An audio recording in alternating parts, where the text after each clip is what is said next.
ঈদের দ্বিতীয় দিনেও রাজধানীর বিভিন্ন এলাকায় চলছে পশু কুরবানি। তবে কুরবানির পর বর্জ্য অপসারণ ও পরিচ্ছন্নতায় এবার সচেতনতার পরিচয় দিচ্ছেন নগরবাসী। নিজ উদ্যোগে পানি ও ব্লিচিং পাউডার ব্যবহার করে পরিষ্কার করছেন আশপাশের পরিবেশ। বিস্তারিত তৌফিক হাসান তুহাদের রিপোর্টে।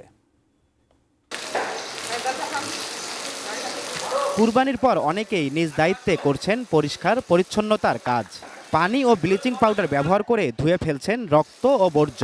আমি বর্জ্য বস্তায় ফেলাইছি এবং সাথে ব্লিচিং পাউডার, ডিটল, সেভলন এগুলো ব্যবহার করছি। প্রত্যেকে রাস্তার উপরে গরু কোরবানি করছি, হিউজ ব্লাড ছিল।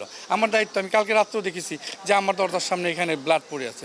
এই দায়িত্বটা কিন্তু শুধু সিটি কর্পোরেশন একার না, প্রত্যেকটা মানুষের দায়িত্ব যে আমার বাড়ির আঙ্গিনাটাকে আমি পরিষ্কার করব। নীল মজাদার গোলমার্ক বক্স, কুরমুরে বাইটে ফুরফুরে লাইফ। এদিকে কুরবানির বর্জ্য দ্রুত অপসারণে অতিরিক্ত পরিচ্ছন্নতা কর্মী নিয়োগ করেছে সিটি কর্পোরেশন।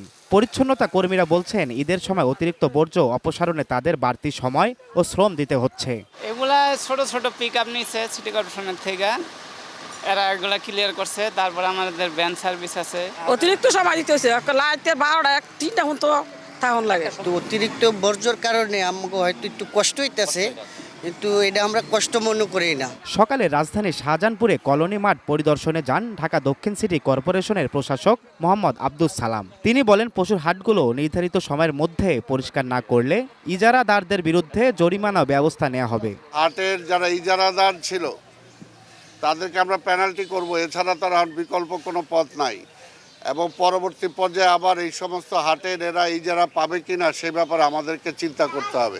বিভিন্ন জায়গায় কিছু কিছু গাফিলতির কারণে আমরা কিছু কর্মীকে আমরা শোকজ করেছি।